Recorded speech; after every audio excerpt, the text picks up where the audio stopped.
Is Mikey Garcia and Manny Pacquiao a reality? We get into that next. Please help us hit 1,000 subscribers. Please like and subscribe. Leave a comment. Let us know what you think. Welcome, welcome, welcome. Welcome to Friday's Check Hook. Ryan Garcia, Mikey's dad, is trying to talk his son into fighting Manny Pacquiao instead of Errol Spence. We really like that idea. We're going to get into why. We're really not a fan of the Mikey Garcia with Errol Spence fight. We think it's a mismatch, that there's too much of a size difference. Yes, Errol Spence and Manny Pacquiao are both 147-pound champions, but Errol Spence is in his prime. Manny Pacquiao is 40 years old. Errol Spence is noticeably bigger and stronger than Manny Pacquiao. We think Errol Spence would just destroy Mikey Garcia because of the size difference, and we're huge Mikey fans. Manny Pacquiao would be a much more competitive fight. They'd be similar in size. Pacquiao might be a little bigger, but they'd be pretty comparable in size, as Manny's a very small welterweight, and Mikey would be a very small welterweight. So they could do the fight at 147, or they could do it at a catchweight. So we like that fight better. We'd still rather see Mikey just stay at 135 and fight the names there. A lot of good fighters at 135. Why not fight Tank Davis? Hypothetically, he wants to move up to 135. Luke Campbell. I mean, Linares is signed to fight, but there are names there to fight. There's no reason to start jumping around. Or you can fight at 140, which you held title. But we'd rather see him fight at 135. Mikey's a legitimate lightweight. He's a big, strong lightweight. There's talent at 135. Fight there. Fight those guys. I mean, there's no reason to jump around and fight fight in a million different weight classes. If he unifies 135, cleans up the division, and wants to go to 140, and cleans out that division, and then go to 147, well, that's a different story, but he hasn't done those things yet. Mikey just unified 2 belts at 35. Obviously Lomachenko's there, which is not going to happen immediately. Lomachenko has a fight against Pedraza at the end of the year, and maybe a fight with Mikey could happen next year. But Mikey just stay busy in the interim and pick up another fight. Against one of the names. Luke Campbell would be a fine fight, right? Lewis Ritson would be a fine fight. There's names. I mean, they may not be the names that you want. They may not be mega paydays, but they're quality, respectable names. And just clean out your division. No reason to start jumping around and fighting guys 2 weight classes bigger than you, because it really doesn't work out well.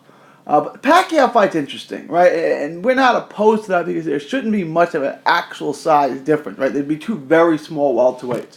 Pacquiao, in all reality, should be fighting at probably 140. And Mikey can fight at 140, even though he's probably a legitimate 35-pounder. And it's a real interesting fight. Stylistically, if you aren't much stronger than Pacquiao, which I don't know if Mikey would be, and you're not a mover, which Mikey's not, he's not Floyd Mayweather, right? He's not Arislandi Lara. He's not, a mover. He's not Lomachenko or Rigondeaux. He's not a mover like that. He's an excellent boxer. He's almost a perfect boxer, but he's not overly athletic. Manny Pacquiao will beat you. So this would be a fun fight stylistically, right? Like, they're kind of meant for each other. Mikey's going to look to box him and move in and break him down on the inside, and Pacquiao's going to be jumping around throwing punches from all different angles. This is a really, really difficult fight to predict because it's going to be 2 fighters trying to impose their will. When I was starting this, I thought I was going to lead towards Manny to win. Now I'm thinking about it while I'm doing this live. I'm kind of leaning towards Mikey. Mikey's got more tricks in the bag. Mikey's younger. Mikey might take the fight. Mikey may outbox him. I see this thing going to the distance. Right? I don't see either one of them getting broken down to the point where they get stopped. But Mikey's almost a perfect boxer, and he's 9 years younger or 10 years, whatever the difference is in age. He's much younger. I'm breaking this down in my head. It's good. It's a really competitive fight. I'm leaning towards Mikey, although if Pacquiao won the fight, I wouldn't be surprised at all. And it's also a big payday. This would probably be a pay-per-view fight.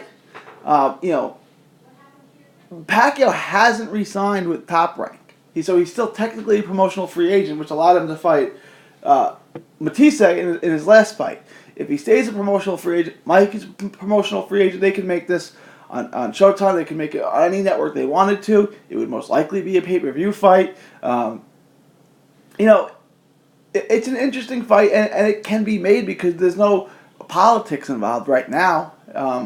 And I think it should stay that way. Manny obviously doesn't need a promoter. Manny can promote himself. I mean, the guy's a legend. He's still how many millions of pay-per-views, right? He doesn't need anyone to promote him. And Mikey's doing just fine without a promoter, especially if he can get a huge payday like this.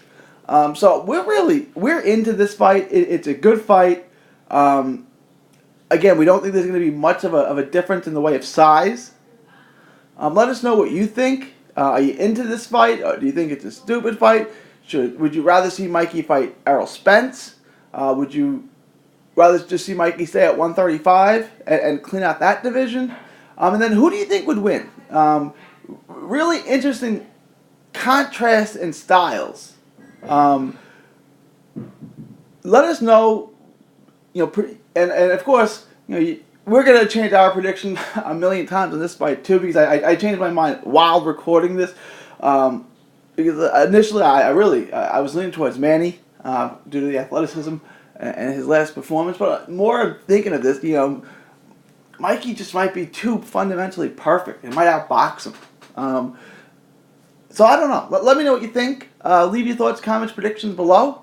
The other item on the docket today on Friday's Check Hook, Golden Boy's newest Golden Boy, his little prodigy, Ryan Garcia. He's 15-0, 13 knockouts. He last fought against Jason Velez back in May, I believe. He's fighting tomorrow on the Facebook Live thing against Carlos Morales, a middling prospect who got outclassed by Alberto Mercado last year, just about a year ago. Nothing special about Morales at all. And honestly, we don't see anything special about Ryan Garcia either. No blazing speed or power or movement. I don't see, you know, amazing skill sets. He's a pretty good fighter though, right? But lots of fighters are good fighters, right? There's nothing special about Ryan Garcia. I don't see a star in him. I don't. I've said this before, and I'll say it again. Irish prospect John O'Carroll would beat him. John O'Carroll would beat Ryan Garcia. Same weight class, right? 130 pounds. Carroll's a couple of years older, maybe 24 years old. I think Carroll beats him. I think Carroll's a better boxer, and he could wear him down. You can see that if you can get to him, if you can get to Ryan Garcia, that is, you can make him uncomfortable, as Jason Velez made him uncomfortable. And Jason Velez is, I mean, he's not a world beater. I don't really see what's so special about Ryan Garcia. Let me know. I mean, am I missing something? Let me know what I should watch tomorrow. Right? Point out this is what makes him great. This is why he's a mega prospect. But when we talk about the mega prospects, he's not a Shakur Stevenson. He's no Teofimo Lopez. He's not even Golden Boy's best 20-year-old prospect. That would be Virgil Ortiz, the 140 pound. And I know there's two weight classes difference in between them. But if I were to say to you right now, who's going to have a better career? Who's going to win more titles? Who's going to reign longer as a world champion? Who's going to rise higher on pound for pound list? Virgil Ortiz or Ryan Garcia? I mean, really? Is this a conversation worth having? Obviously, it's Virgil Ortiz. The power and the one-punch power and the skill set of Virgil Ortiz, I think is special. And he's 5'11" at 140. I mean, he can go all the way up to 47, 54. He's still a kid. He's going to grow into a full-grown welterweight within a couple of years. If he can go to 54, if that he has the height to do it. He's 5'11".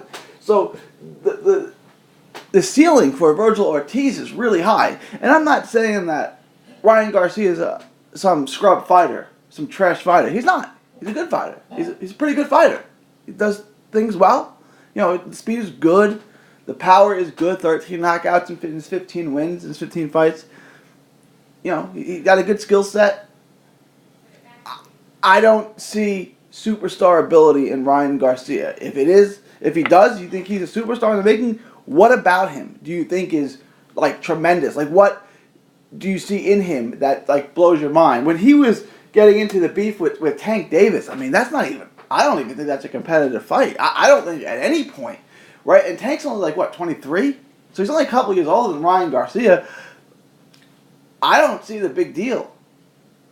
Like Tank Davis, that's ridiculous. Tank Davis would knock him out in a couple rounds, 3-4 rounds. I can't see Garcia less. So that was, that Oscar better manage this kid well. Is what I'm saying. He can pick up a strap along the way. He can win a world title. Like, I'm not saying anything like that. I'm saying is, do I see a Teofimo Lopez or Shakur Stevenson? Is like, wow, look at this kid. No, I don't see that at all.